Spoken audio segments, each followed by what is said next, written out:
우리는 지금 주님의 탄생을 기념하는 성탄의 계절, 그리고 2015년이 저무는 시점에 서 있습니다. 이런 계절에 사람들마다 각자 여러 가지 정서에 빠져들곤 합니다. 그러나 우리는 사람들의 마음속에서 일어나는 그런 정서에 휩싸이지 말고 하나님의 말씀을 들음으로 거룩한 영감 속에 우리의 날들의 의미와 우리가 하나님 앞에서 그리스도 안에서 성령님의 감동하심으로 견고하게 서는 이런 은혜를 구해야 할 것입니다. 특히 오늘 읽은 이 본문 말씀은 주님의 성탄과 관련된 매우 중요한 말씀입니다.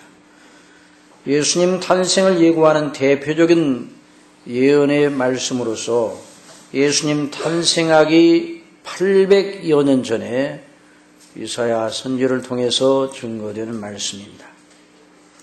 그러니 이 본문의 말씀은 이사야 선지가 살던 시대를 배경으로 주어져 있으므로 그 당시 역사를 좀 이해하는 것은 아주 중요합니다. 여기 1절에 나오는 스불론 땅과 납달리 땅 그리고 해변 길과 요단 저편 이방의 갈릴리라 하는 이런 말이 나오는 것을 보니 그 당시 실제 이사야가 이 말씀을 강론하고 증거하고 기록할 때에 존재하던 실존 그 당시의 지역 이름입니다. 그리고 유다와 연접해 있는 이스라엘과 연접해 있는 주변국들의 그런 이름들이었습니다. 그러니 이 말씀과 관련된 당시의 역사를 이해하는 것은 이 말씀을 이해하는 데 도움이 됩니다. 물론 그러하다고 이 말씀이 당시 주어지던 역사 속에서만 의미를 갖는 건 아닙니다. 성경 고등 비평을 하는 성경을 비평의 대상으로 여기며 하나님의 말씀 자체로 받지 아니하고 성경을 자꾸만 합리적인 생각을 가지고 합리주의적인 생각을 가지고 따지고 성경의 흠을 잡으려는 그런 비평주의 신학이 있어요. 그런데 이 비평주의 신학 가운데 역사 비평을 주장하는 사람들이 있습니다. 그러니까 성경이 역사 속에서 계시로 주어져 있기 때문에 그 역사를 이해해야 한다. 물론 거기까지는 이해가 되는데 마치 성경이 그 역사 속에서만 해석이 되어야 되는 것처럼 이렇게 주장하는 잘못을 범하고 있습니다. 여러분, 성경은 어떤 역사 속에서 주어진 것만은 틀림없지만은 그러나 어떤 역사 속의 메인은 그런 어떤 말씀이 아닙니다. 어떤 역사 속에 있는 사람들에게만 주어지는 그런 메시지가 아니고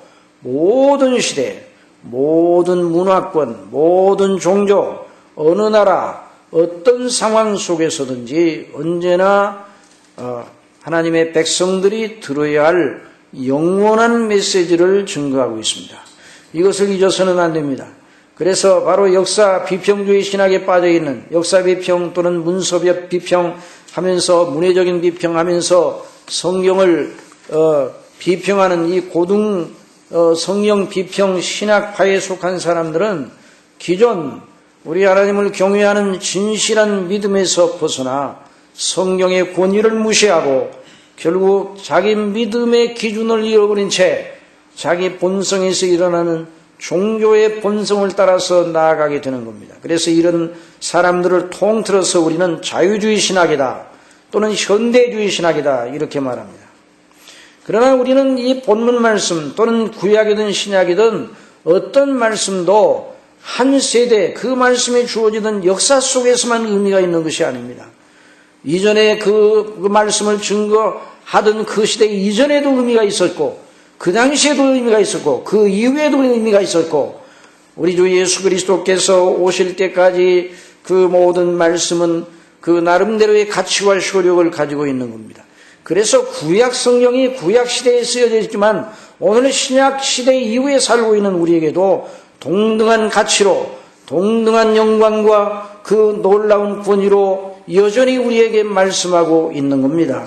물론 구약에 나타나는 여러 가지의 규례들, 성전의 규례들, 여러 가지 방식들, 하나님께 제사하고 성전에서 예배드리는 여러 가지 방식들, 그걸 우리가 오늘도 그대로 본받아야 되는가? 그것은 아닙니다. 왜냐하면 예수 그리스도께서 그 모든 규례들이 의미하는 바를 온전히 이루셨기 때문에 이제는 더 이상 그러한 것들이 필요가 없습니다. 그러나 여전히 우리가 레위기를 읽어도 여전히 레위기를 통해서 우리에게 오늘 그리스도 안에서 주시는 메시지를 들을 수가 있는 겁니다. 그래서 오늘 이 말씀을 이런 시각을 가지고 들어야 될 것입니다. 본문으로 들어가겠습니다. 전에 고통하던 자에게는 흑암이 없으리로다. 옛적에는 여호와께서 스불론 땅과 납달리 땅으로 멸시를 당케 하셨더니 후에는 해변길과 요단 저편 이방의 갈릴리를 영화롭게 하셨느니라. 흑암에 행하던 백성이 큰 빛을 보고 사망의 그늘진 땅에 거하던 자에게 빛이 비추더라. 먼저 이 대목에서 이사야를 통해서 성령께서 말씀하십니다. 전에 고통하던 자에게는 흑암이 없으리로다. 그랬습니다. 한번 이 말씀 한번 같이 따라해 봅시다. 전에 고통하던 자에게는 흑암이 없으리로다. 전에 고통하던 자에게 흑암이 없을 것이라고 말씀해 주셨습니다. 이 말씀 그대로 오늘 이 말씀을 우리가 들음으로 우리의 심령에서 흑암을 몰아내고 하나님께서 주시는 놀라운 큰 빛으로 새로움을 입는 시간이 되기를 바랍니다. 성령께서 이와 같은 은혜를 우리에게 주실 것입니다. 여기 흑암이란 말, 이 흑암이라는 말은 그 자체로 어둠이라는 말이죠. 그런데 이 말을 왜 쓰는가? 이런 물리적인 빛이 없는 그런 상태를 말하는 것이 아니라 이것은 인격의 어떤 상태를 말합니다. 그 마음의 상태를 말하는 것입니다. 우울한 마음의 상태, 슬픈 상태, 어두컴컴한 상태, 시야가 흐리어 잘 보이지 않은 답답한 마음의 소망이 없는 상태, 삶의 의미와 희망을 상실한 그런 마음의 우울한 상태를 가리켜 흑암이라는 말로 표현을 하였습니다. 예를 들어 어떤 사람이 먼 산을 쳐다보고 있는데 초점이 없습니다. 시편 121편에 있는 말씀처럼 내가 눈을 들어 산을 보니 나의 도움이 어디서 올고 천지를 지으신 여호와에게서로더라. 이렇게 말한다면 그 사람의 심령은 초점을 가지고 있는 것이죠. 이런 은혜를 우리에게 주셨습니다. 여러분 삶을 살다가 굽이마다 너무 힘들어서 먼 산을 쳐다볼 때가 있어요. 그러나 먼 산을 쳐다봐도 거기 아무것도 없습니다. 먼 산을 쳐다보는 마음이 들 때에 천지를 지으신 하나님, 우리를 사랑하시는 하나님, 우리 주 예수 그리스도께 마음을 두시기 바랍니다. 자, 그래서 이 흑암의 상태는 무엇인가? 나의 사망이 막혀 빠져나갈 출구가 보이지 않아 답답하게 견딜 수 없고 삶의 의욕을 잃어버리고 사는 게 뭐야? 죽는 것보다 더 나을 게 뭐냐? 이런 생각을 하게 만드는 그런 마음의 상태. 그러니 그 사람은 살아있지만 그 마음은 죽어있는 거예요. 그 사람은 어떤 사람인가? 2절에서 말합니다. 흑암에 행하던 백성이라. 사망의 그늘진 땅에 거하던 자라고 표현을 하고 있습니다. 여러분 흑암에 행하던 백성, 사망의 그늘진 땅에 거하던 자, 이런 사람이 더 이상 그런 흑암 속에 빠지지 않고 큰 빛 가운데 행할 수 있는 길을 열어주시겠다고 하나님께서 약속하시는 것입니다. 전에 고통하던 자에게는 흑암이 없으리로다. 흑암에 행하던 백성이 큰 빛을 보고 사망의 그늘진 땅에 거하던 자에게 빛이 비추도다. 나는 꼭 죽었다. 나는 무엇 때문에 사는지 모르겠다. 뭐야 이게 사는 게? 죽는 것이 낫지. 마지못해 사는 것이지 죽지 못해 사는 것이지. 이런 마음을 가지고 있는 사람들, 아니 인생의 모든 상태가 그런 상태 아닙니까?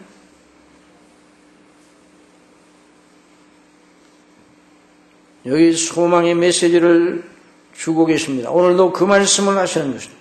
더 이상 흑암이 없게 하여 큰 빛 가운데 있어서 그 심령 속에 소망을 가지고 삶의 의욕과 삶의 의미를 가지고 쪄들어가는 삶의 여러 가지 환경 속에서도 절대로 굴하지 않고 낙담하지 아니하는 사람으로 세워주시겠다고 말씀하시는 거죠. 이런 사람이 되기를 바랍니다. 이런 사람으로 저와 여러분을 불러주셨어요. 어떤 경우에도 그 감이 깊음 위에 있더라도 빛이 있으라 하죠.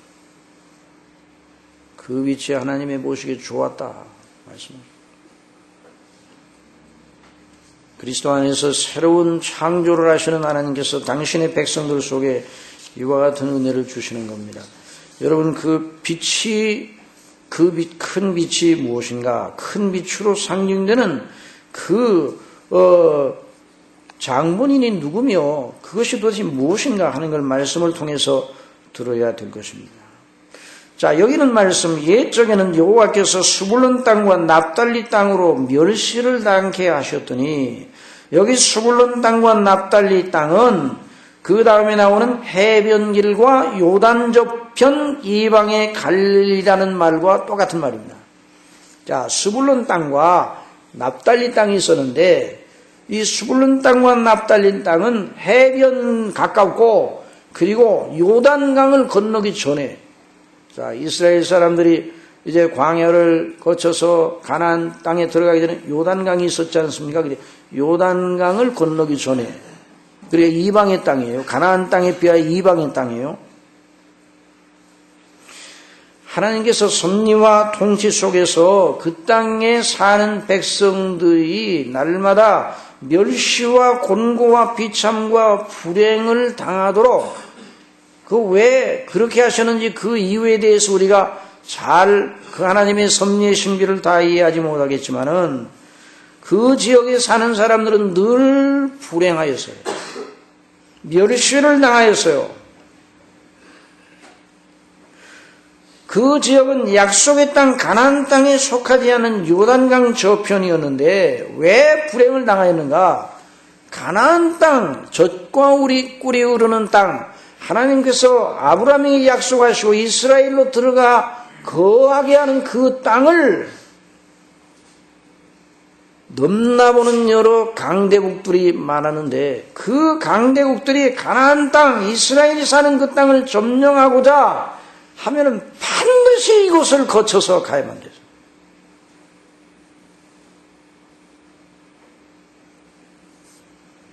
그래서 이 스불론과 납달리 땅은 요단 저편에 있는 이 이방의 갈릴리 땅, 스불론은 갈릴리의 북부요, 납달리는 남부란 말이죠. 전쟁의 날에 이스라엘을 치러 가는 그 가나안 땅을 치러 가는 대군이 반드시 지나가는 땅이라 이래저래 날마다 고통을 당했어요. 그래서 그들은 항상 곤고하였습니다. 언제 강력한 제국주의의 생각을 가진 나라가 대군을 이끌고 들이닥칠지 모릅니다. 아수르이든 바벨론이든 그들이 와서 자기들이 쌓아놓은 좋은 것들을 언제 박살낼는지 몰라요. 이게 그 땅 사람들의 상태였어요. 농사를 지어 노적가지를 쌓고 추수의 기쁨을 노래하면서 이제 되었다, 이 추수를 했으니 먹고 마시고 즐기다 라고 잔치를 벌이는데 그 잔치가 채 끝나기도 전에 침공군이 강력한 군사력으로 무장하고 들이닥쳐 그 모든 걸 쑥대밭으로 만드는 그런 일들이 있었단 말이죠. 그러니 그들은 언제 그런 일이 일어날지 우울합니다. 언제 그런 일이 일어날지 늘 마음에 근심이 있어요. 항상 희망의 줄을 길게 붙잡고 갈 수가 없어요. 언제 또 나에게 불행이 닥칠는지.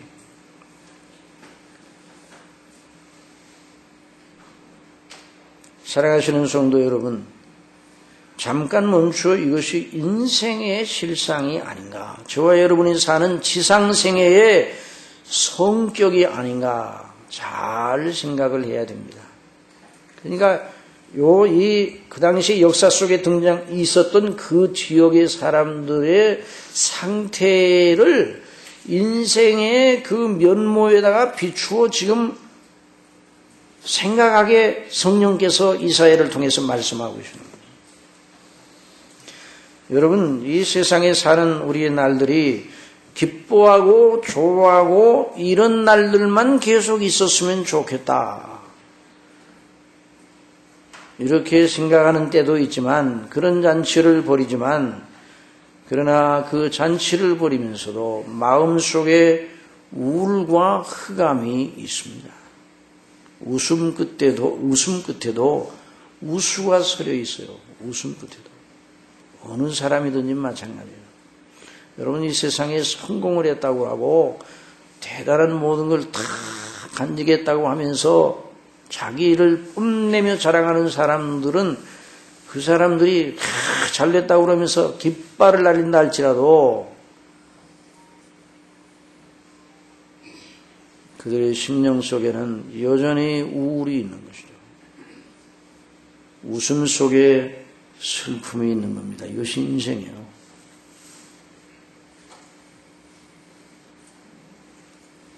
흥겨운 즐거운 잔치의 노래의 마지막 절이 끝나기도 전에 곤고함의 신음을 바라지 않을 수 없는 고통이 밀려오는 것이 바로 이 세상의 인생의 진면목입니다. 그래서 우리 그렇게 말하지 않습니까? 참, 그 사람은 살만 했는데 죽게 되었구만. 살만하니 죽게 되었다. 인생이 그런 것입니다. 잔치의 여운이 채에 가시기도 전에 재난의 불길한 소식이 들어와 가슴 조이는 것이 인생이에요. 여러분, 지금 여러분의 시절이 아주 좋습니까? 소위 세속적인 말로 잘 나가고 있습니까? 그러나 거기에다 마음을 두지 마시기 바랍니다. 재물이 늘어나도 거기에 치심치 말라고 그랬어요. 나는 염려 없어, 나는 걱정 없어, 이만한 대단한 그런 나를 지키는 성벽이 쌓여졌으니 내 성은 절대로 침공당할 수 없어, 이런 의식 속에 있는 사람은 크게 속고 있는 거죠. 여러분, 인생은 나그네요 행인 같다는 것을 잊어서는 안 됩니다. 이걸 잃어버리면 믿음이 파쇄가 되는 거예요. 믿음이 파손당하는 거예요. 우리가 왜 믿습니까? 예수님 믿고 잘 살아보세요. 예수님 믿고 축복받고 잘 살아보세요. 그러기 위해서 예수님 믿는 거예요? 아닙니다. 70년대 미국으로 이민 갔던 많은 사람들이 너무 살기가 어려워서 우리나라 한다면서 미국으로 이민 가서 여기서 살던 방식대로 하니까 돈도 좀 모아지고 생활용品너무너무 좋아요. 아메리칸 드림을 가지고 미국에 간 많은 교포들이 있어요. 그렇다고 미국에 사시는 분들은 다 착각을 했다 그 말은 아니에요. 사람이 경우에 따라서 사는 건 여기 살든 저기 살든 살게 되어 있습니다. 그러나 제가 듣기로는 어느 교포교회에서 큰 목사님이 설교 때마다 주 예수여 어서 오시옵소서, 마지막 결론, 우리는 재림을 기다려야 됩니다. 그 목사님이 상당히 교인들로부터 공격을 받았다고 합니다. 목사님, 제발 그 소리 좀 그만하세요. 여기까지 우리가 온 건 좀 잘 살아보기 위해서 왔는데 좀 잘 살아보고 그 다음에 예수님이 오셔야죠. 여러분, 예수님이 일찍 오시기를 바랍니까? 늦게 오시기를 바랍니까?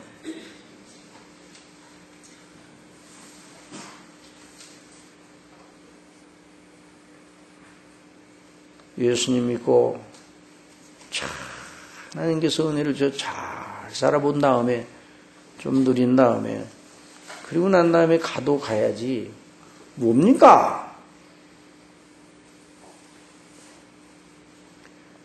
그건 복음이 아닙니다. 앞으로 영적인 혹독한 겨울이 그렇게 되지 않기를 바라지만은 하나님이 긍휼을 베풀어 주셔서 그렇게 되지 않기를 바라지만 영적인 혹독한 겨울이 한국교회에 찾아옵니다. 그때를 대비해야 됩니다. 진짜 예수님을 성경대로 믿는 사람만 남고 그 사람만 천국에 들어갑니다. 다른 사람 다 떨어져 나갈 때가 오는 거예요.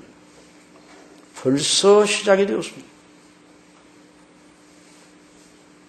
그러니 여러분 학생들 우리 자녀들이 고생한다고 아이고 우리 중고등부도 고생 많이 해.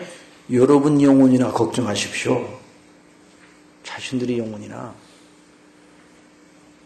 어린아이들 지금 크는 차세대에 무섭고 혹독한 영적인 겨울이 오면 어떻게 할 거예요? 힘들어도 듣게 해야 돼요. 하나님의 말씀이 항상 매일같이 몇 년, 20년, 30년 계속 그렇게 증거되는 게 아니에요. 여러분 인생의 이 진면모를 잊어서는 안 됩니다. 사람이 그렇게 살다가 죽는 거예요. 희망의 시계가 멈춰버리는 것 같은 일이 일어나는 거예요. 그 사람이 아무리 장래가 성대하고 호화롭고 의리의리한 비싼 관 속에 최고의 수위에 감긴 채 누워있는 사람, 초라하기 이를 데 없는 얇은 관 속에 아주 싼 수위에 쌓여 누워있는 사람, 누가 더 복됩니까? 그게 무슨 의미가 있어요? 인생의 행로가 죽음으로 다 끝나는 것이 아니고 영원한 세계 속에서의 자신의 거처를 정할 심판을 받아 그리로 가서 영원히 거하게 될는지 이 엄청난 이 테마, 이 엄청난 문제의 일을 해결하지 못하면 정말 인생은 아무것도 아닙니다. 한 분 죽는 것은 사람에게 정한 것이요 그 외에는 심판이 있으리니 참으로 사람이 되었다. 참으로 사람이 복되다는 오직 한 가지 요건은 바로 하나님께서 예비하신 그리스도 안에서 예비하신 영원한 낙원에 들어가는 겁니다. 그런 삶의 길, 그런 라이프 스타일로 사는 사람이 복 있는 사람. 다른 사람은 다 차라리 나지 아니었으면 제게 좋을 뻔한 인생을 살다 간 사람. 가룟 유다만 그런 것이 아니라.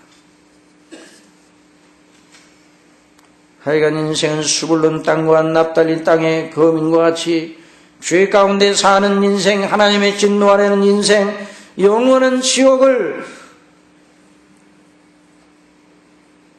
그 몫으로 본질적으로 가지고 있는 인생들은 항상 불안하고 우울하고 긴 소망의 줄을 붙잡을 수가 없습니다. 수불론과 납달리 요단강 저 건너 이방의 갈릴리의 운명에 비하여 성령께서는 인생들아 너희들의 그 모든 행동가 그렇지 않느냐고 말하는 것입니다. 그러나 하나님께서 말씀하십니다. 내가 내 열심으로 이룰 놀라운 뜻을 너희에게 밝힐 테니 그걸 붙잡고 그 소망을 붙잡고 있으라. 전에 고통하던 자에게 흑암이 없으리로다. 흑암에 행하던 백성이 큰 빛을 보고 사망의 그늘진 땅에 거하던 자에게 빛이 비치더라.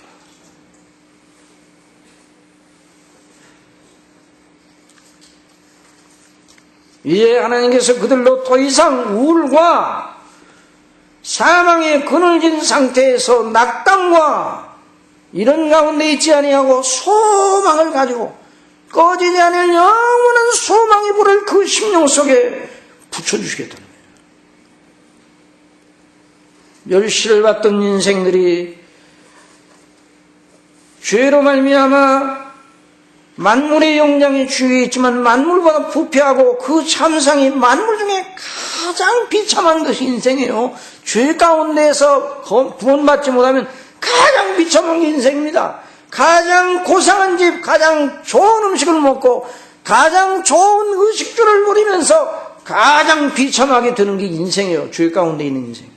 이걸 벗어나지 못하면 다 정말 망하는 거예요. 이게 멸망이에요. 그런데 그 흑암 속에서 건져내시겠다. 구원해 내시겠다. 이것을 붙잡으시기 바랍니다. 어떻게 그런 일이 일어나는가? 주께서 이 나라를 창성케 하시며 그 즐거움을 더하게 하시겠다 말씀하시죠. 이 나라를 창성케 하신다 그랬어요. 여러분, 그 나라가 창성케 되면 그렇게 된다. 추수하는 즐거움과 탈취물을 나누는 때의 즐거움같이 그들이 주의 앞에서 즐거워하오니 이는 그들의 무겁게 맨 멍에와 그 어깨의 채찍과 그 앞제자의 막대기를 꺾으시되 미디안의 날과 같이 하셨습니다. 여기서 주님이 창성케 하는 나라는 수불론과 납달리 땅의 나라인가? 수불론과 납달리 땅 이방의 나라를 창성케 하겠다. 그런 뜻이 아니에요. 이 성경을 잘 우리가 해석해야 되는데 여기서 말하는 내가 이 나라를 창성케, 이 나라는 누구 나라인가? 하나님이 의도하시고 구상하는 나라예요. 그 나라를 창성케 하겠다고 그랬어요. 그 나라가 어떤 나라인가? 이스라엘. 다윗의 위에 앉아서 다윗이 왕인 이스라엘 나라를 장대케 하시겠다. 그래서 이스라엘 나라를 장대케 하시어 그 힘을 막강하게 하시어 어떠한 주변의 강국도 넘나보지 못할 나라가 되게 하시겠다. 만일 그 나라 이스라엘 나라를 대적하여 싸우려는 대국이 있다면 그들은 마치 불에 살라지는 섭같이 될 것이다. 다시는 그 나라를 이겨내지 못하는 그런 영광스러운 나라를 세우시겠다고 말씀했어요. 그러니 이스라엘 나라가 강하고 이스라엘 나라가 아주 견고했을 때 주변에 이스라엘 나라에 복속하며 조공을 바치던 나라들이 평화를 누렸어요. 납달리와 수불론이 지상의 이스라엘 나라가 연약해질 때 같이 고통을 당했어요. 그런데 이스라엘 나라가 강대했을 때는 그 옆에 있는 주변국들이 그래도 이스라엘 나라와 대적만 안 하면 평화를 누렸어요. 그러면 눈에 보이는 가나안 땅 이스라엘을 말하는가? 눈에 보이는 가나안 땅 이스라엘은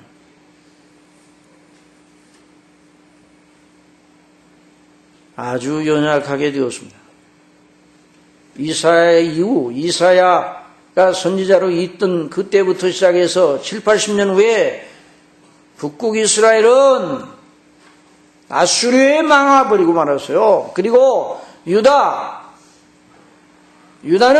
남국 유다는 그로부터 한 230년 뒤에 200년 뒤에 바벨론에게 포로 잡혀가 버리고 말았어요. 그럼 어떻게 된 겁니까? 이스라엘을 창성케 한다는 이 말씀이 약속대로 되어 있지 않잖아요. 이 나라를 창성케 하신다는 하나님의 뜻이 어디 있습니까? 그러므로 이 나라는 지상적인 이스라엘 나라가 아닙니다.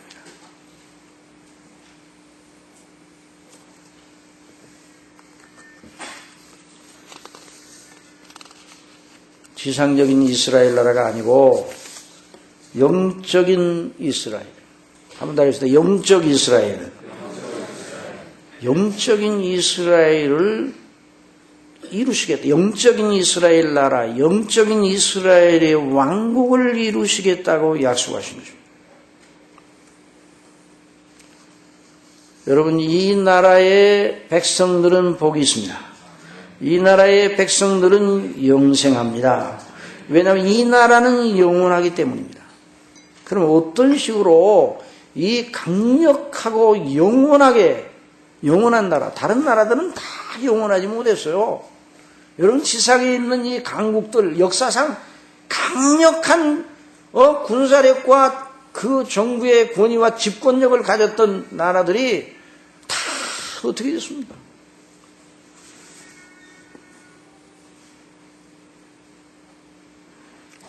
애굽도 망하고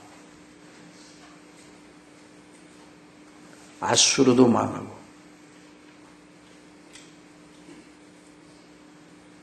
바벨론도 망하고 페르시아도 망하고 헬라도 망하고 로마도 망하였습니다. 다 망하였습니다. 여러분, 우리 시대에 금세계 최고의 국권을 자랑하며 사회주의의 이념을 가지고 누구나 다 잘 살고 다 같이 일하고 다 잘 살자는 사회주의 이념을 가진, 그래서 그 꿈같은 유토피아를 제시하면서 시작된 나라가 있었어요. 이념을 가지고 시작된 나라. 소련. 그래서 주변국들을 다 위성국가들을 다 연방으로 만들어가지고 강력한 나라. 1917년 볼셰비키 혁명이 일어나서 얼마나 강력. KGB라는 무서운 정보기관을 통해서 국가를 통제하고 강력해졌단 말이에요. 미국과 대항하면서 자웅을 겨루던 나라였어요. 그 나라가 100년을 가지 못했습니다. 1917년에 볼셰비키 혁명으로 일어났다 1991년에 해체가 되고, 여러분이 지상에 있는 나라는 결국 무너질 운명에 처하게 됩니다. 반드시 그렇게 됩니다.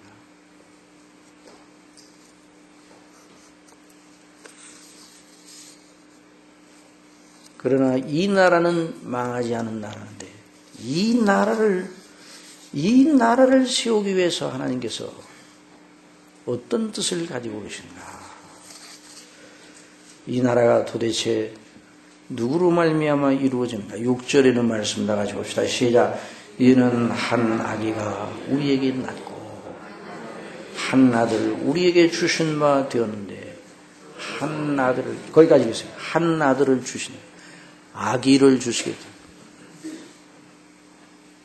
한 아기를 주시겠다.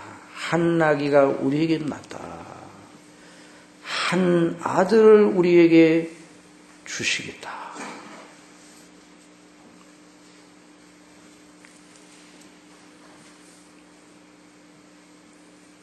어느 나라를 하나님께서 일으켜 세우시려고 할 때 그 나라를 일으켜 세우는 데 사용하시는 그 사람을 나게 하시는 거예요.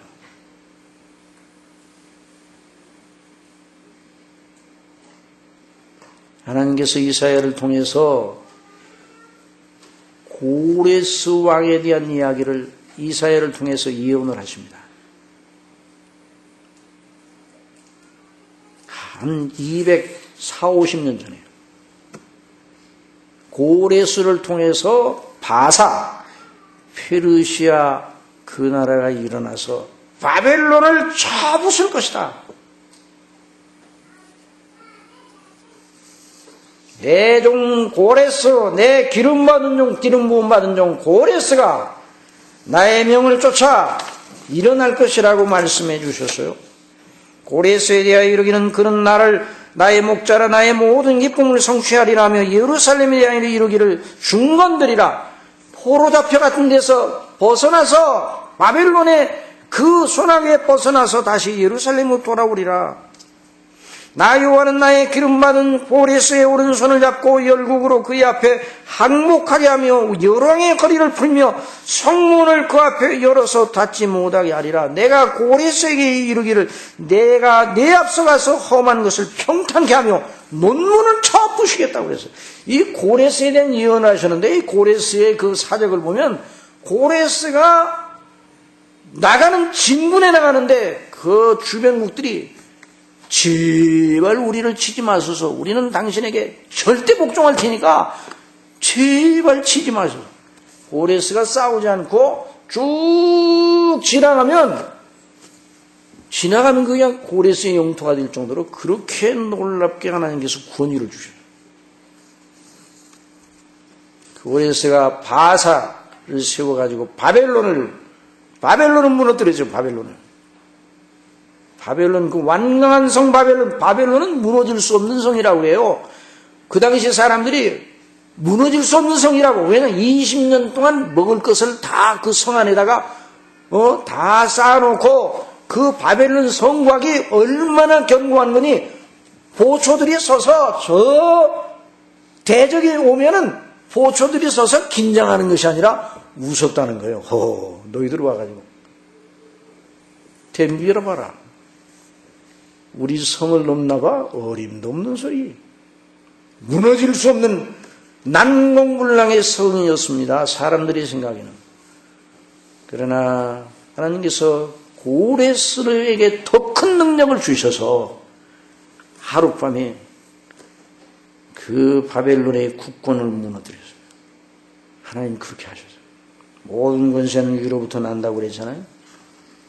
그래서 그 고레스를 통해서 유다 백성들을 포로잡힌 데에서 벗어나게 하셨습니다. 그런데 그 바사의 나라도 결국 오래가지를 못했어요. 200여 년 좀 지나서 또 헬라 알렉산더에게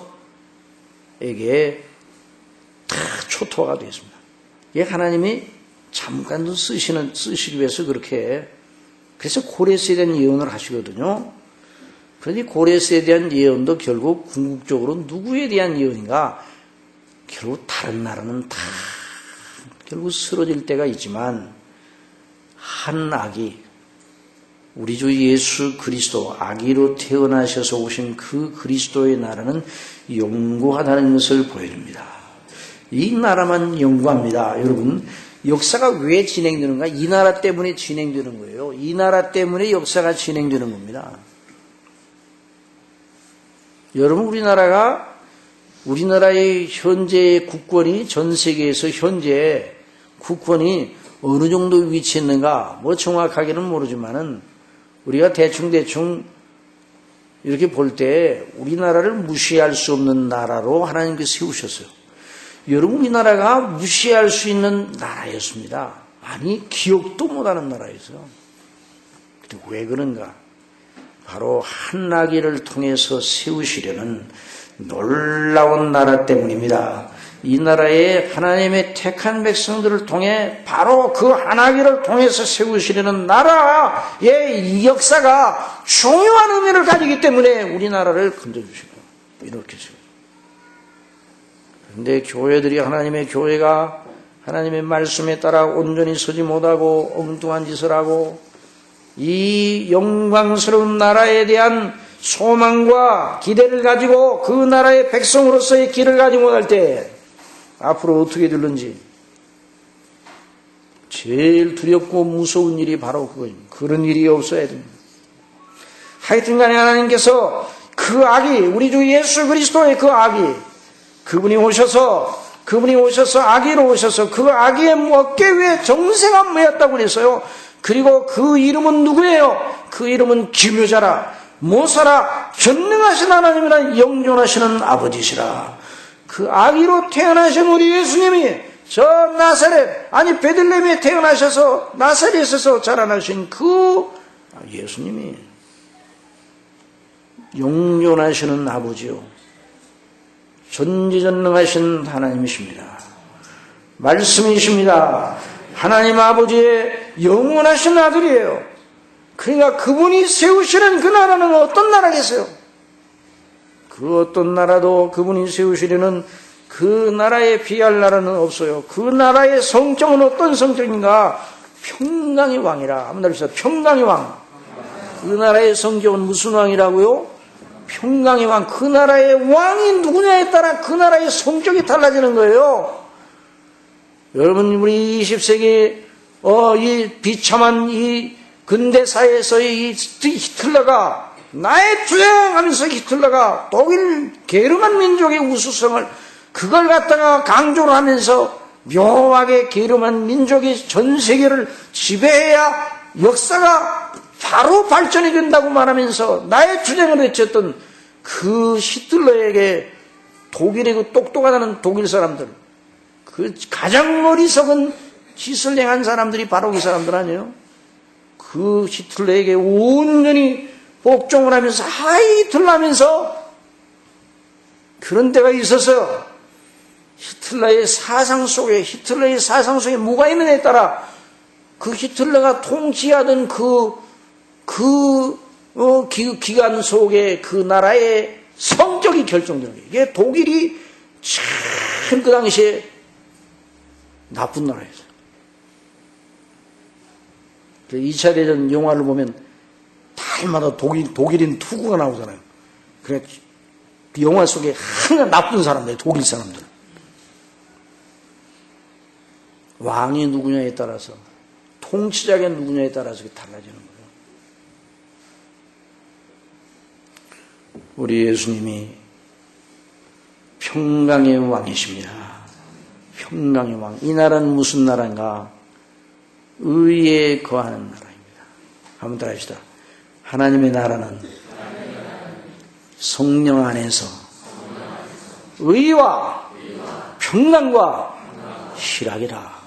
이 나라를 이룩하기 위해서 우리 예수님이 성탄 거룩하게 태어나신 겁니다.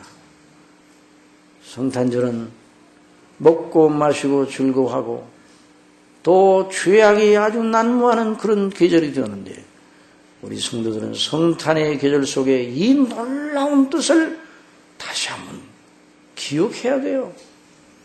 우리 예수님은 이 땅에 그러니 나라를 이룩하려고 오셨어요. 그런데 이제 제자들이 나라를 이룩하겠다. 천국, 그래서 회개하라 천국이 가까웠다 이렇게 말씀하셨을 때 이 제자들은 예수님의 말씀을 들으면서 천국을 들으면 하늘로부터 내온 나라라는데 지상적인 나라로 널 바꿔서 들었어요. 예수님이 내 나라 그러면 앞으로 예수님이 왕이 돼가지고 지상에 어떤 나라를 세우실란가 보다 이런 생각을 했어요. 12제자들이 서로 누가 크냐 이런 다툼을 했고 엠마오로 가는 제자들도 예수님이 부활하셨는데도 그것도 믿지 않고 계속 내려가고 있어요.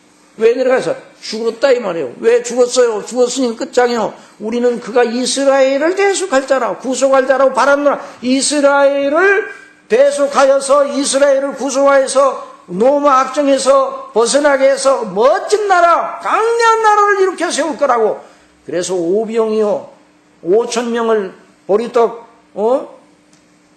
5개와 물고기 2마리로 5,000명을 축사하셔서 배부르게 먹게 하셨을 때 모든 5,000명 이상 되는 사람들이 딱 하나가 되어가지고 예수님 이분을 통해서 나라를 세우자고 임금을 삼으려고 억지로 그렇게 했었잖아요.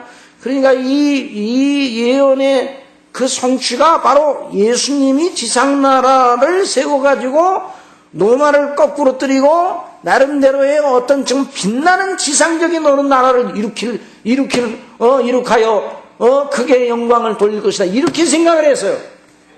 그러나 예수님은 군대를 모은 적이 없습니다. 예수님은 나라를 이룩하기 위해서 사람들을 끌어모으지 않으셨습니다. 예수님은 아기로 태어나셨습니다. 그리고 예수님은 구유에 누우셨습니다. 그리고 예수님은 지상생에서 의의 삶을 사시다가 율법에 순종하는 삶을 사시다가 예수님은 고난의 길을 걸으셨습니다. 십자가에 죽으셨습니다. 부활하셨습니다. 그리고 승천하셨습니다. 예수님은 그 일밖에 안 하셨어요. 그런데 그것이 바로 하나님이 의도하시는 나라를 이룩하고 계셨던 겁니다. 그게 바로 예수님의 행보가 바로 하나님의 나라를 이루는 일이었어요.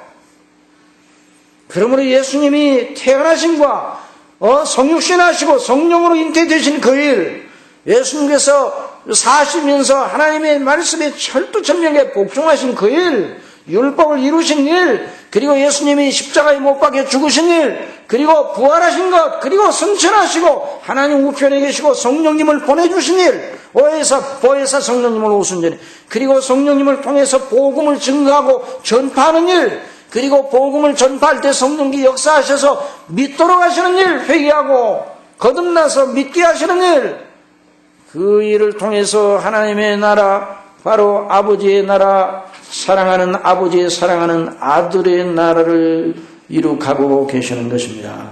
그러므로 이 말씀대로 이루어졌습니다. 그러므로 하나님의 나라는 임하였습니다. 그리고 하나님의 나라는 지금도 임하고 있습니다. 하나님의 말씀이 전파되는 것에 하나님의 나라가 확장되고 있습니다. 하나님의 말씀이 그대로 이루어져서 그리스도께서 오실 것입니다. 다시 오실 것입니다. 그때 이 나라는 완성이 될 겁니다. 이 나라는 눈에 현재는 보이지 않지만 그리스도의 오시는 날 모든 것 다 하늘에 있는 모든 것들 다 우주만상이 다 뜨거운 불에 종이 충만리듯이 다 풀어지고 불태워져 없어지겠지만은 새 하늘과 새 땅이 새 예루살렘이 하나님께로부터 와서 그 나라가 이룩되게 될 겁니다. 그때는 눈에 보이는 나라로 그날 그 주님 앞에 영화로운 사람, 그리고 하나님께 칭찬과 존귀와 영광을 받는 그 사람이 누군가? 바로 예수 그리스도를 믿고 끝까지 배도하지 아니하고 하나님의 말씀대로 따라가는 사람, 이 사람이 바로 영광스러운 사람이에요. 이 성탄의 계절에 이것을 우리가 잊지 말아야 돼요. 왜 예수님을 믿는가? 왜 예수님을 구주로 믿고 우리의 소망하는 게 무언가? 여러분, 이 땅을 바라보면서는 절대로 그 해답을 발견할 수 없어요. 바로 하나님의 말씀 속에 약속하시는 이 거룩한 그 언약을 붙들고 이 가치를 붙들고 나가는 사람만이 모든 걸 극복할 수 있고 세상을 이길 수가 있는 겁니다. 왜 여기에 주일마다 나옵니까? 왜 하나님 앞에 영광을 돌립니까? 만약에 그렇게 안 하면 우리의 삶의 조건과 우리가 잘 지금 쌓아놓은 것 하나님이 흐트러질까? 보아서 두려워서 그러는 겁니까? 그 믿음이 아니에요. 그 미신 믿음이나 똑같은 거예요. 우리가 하나님을 경외하는 건 우리를 창조하신 하나님, 우리를 죄에서 구원하신 하나님, 우리를 그리스도 안에서 영화롭게 하신 하나님, 그 영원한 하나님의 의의 나라, 그 나라 때문에, 그 영원한 가치 때문에 그를 붙들고 그 놀라운 주님의 이름을 인하여 기뻐하고 감사하며 나아가는 겁니다. 여러분을 짓누르고 있는 문제가 누구든지 있기 마련입니다. 어려운 문제가 있기 마련입니다. 우리 어깨를 누르고 있고 우리의 마음을 조이는 것이 있기 마련이에요, 이 세상은요.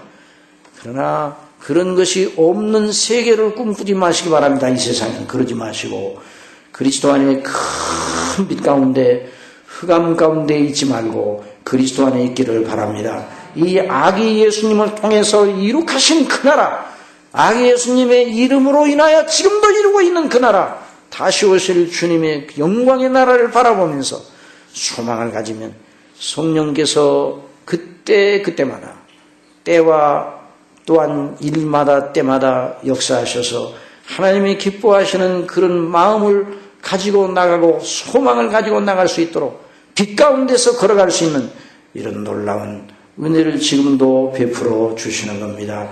이 성탄에 이런 영광이 넘치기를, 이 기다리 이런 영광이 넘치기를, 이런 은혜를 우리 아버지께서 주시옵소서 기도드리겠습니다. 하나님 아버지, 우리 주 예수 그리스도 한 아기로 이 땅에 태어나게 하시고 그 아들을 통해서 우리 아버지의 영원한 목적과 뜻을 이루어 당신의 사랑하시는 백성들을 주의 가운데 온전히 다 구원하셔서 영원토록 아버지를 영화롭게 하는 그 놀라운 백성과 나라로 삼으시려고 그 뜻을 정하시고 이루셨고 이제 다시 오실 예수님에 대한 약속을 우리에게 하셨는데 그 놀라운 뜻을 아버지의 열심으로 이루신다 약속해 주셨으니 그 약속을 붙드는 저희가 되게 하여 주옵소서.